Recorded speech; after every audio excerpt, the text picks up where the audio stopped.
চাঁদপুরের মতলব উত্তরে বিএনপি ও অঙ্গ সহযোগী সংগঠনের আয়োজনে বেগম খালেদা জিয়ার সুস্থতা কামনায় মিলাদ ও দোয়া অনুষ্ঠিত হয়েছে। লধুয়া গ্রামের জালাল উদ্দিনের বাড়িতে অনুষ্ঠিত এই অনুষ্ঠানে বিএনপি নেতাকর্মীরা উপস্থিত ছিলেন। মিলাদ ও দোয়ার আগে সংক্ষিপ্ত বক্তব্যে প্রধান অতিথি হিসেবে উপস্থিত ছিলেন চাঁদপুর ২ আসনের বিএনপির মনোনয়নপ্রাপ্ত মোহাম্মদ জালাল উদ্দিন। তিনি বলেন, বেগম খালেদা জিয়া সুস্থ থাকলে দেশও এগিয়ে যায়, আর তার অসুস্থতায় সারা দেশের মানুষ উদ্বিগ্ন হয়ে পড়ে। বিস্তারিত থাকছে শামীম মিয়াজের প্রতিবেদনে। চাঁদপুরের মতলব উত্তরের লধুয়া গ্রামে বিএনপি ও অঙ্গ সহযোগী সংগঠনের উদ্যোগে বেগম খালেদা জিয়ার দ্রুত আরোগ্য কামনায় মিলাদ ও দোয়া মাহফিল অনুষ্ঠিত হয়। দলীয় নেতাকর্মীরা জানান, সংকটময় মুহূর্তে খালেদা জিয়ার সুস্থতা দেশের জন্য অত্যন্ত গুরুত্বপূর্ণ এবং তার সুস্থতার মধ্য দিয়েই রাজনৈতিক স্থিতিশীলতা ফিরে আসবে বলে তারা মনে করেন। আয়োজনে প্রধান অতিথি হিসেবে বক্তব্য রাখেন বিএনপির মনোনয়নপ্রাপ্ত মোহাম্মদ জালাল উদ্দিন।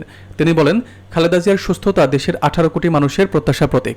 তার অসুস্থতার কারণে দেশ জুড়ে উদ্বেগ সৃষ্টি হয়েছে বলে তিনি উল্লেখ করেন। তিনি আরও জানান, দলের সব কর্মসূচি কিছু সময়ের জন্য স্থগিত রেখে নেত্রীর সুস্থতার জন্য দোয়া করার জন্য আহ্বান জানানো হয়েছে। মিলাদ ও দোয়ায় বিভিন্ন পর্যায়ের নেতাকর্মীরা অংশ নেন। উপস্থিত নেতারা মনে করেন, খালেদা জিয়ার অসুস্থতা রাজনৈতিক অঙ্গনে শূন্যতা সৃষ্টি করেছে এবং তার সুস্থতা দেশের মানুষকে নতুন আশার দিশা দেখাবে। দোয়ার মাধ্যমে তারা তাকে দ্রুত আরোগ্য লাভের জন্য মহান আল্লাহর নিকট প্রার্থনা করেন। অনুষ্ঠান জুড়ে ছিল গভীর আবেগঘন পরিবেশ, যেখানে নেতাকর্মীরা তাদের নেত্রীকে খুব দ্রুত সুস্থ অবস্থায় ফিরে পাওয়া নিয়ে আশা প্রকাশ করেন। আর বেগম খালেদা যদি অসুস্থ থাকে, দেশ অসুস্থ থাকে, তার প্রমাণ গত 17 বছর। সুতরাং এই দেশের জন্য, দেশের জাতির জন্য, আমাদের সকলের জন্য আসুন আমরা প্রাণ ভরে যে যা পারে সুরাকার পরে আল্লাহর কাছে আমরা কান্নাকাটি করি।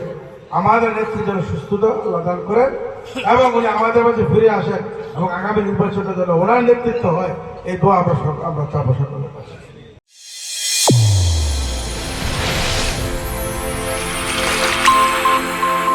চ্যানেল A1 হৃদয় রেসপন্স।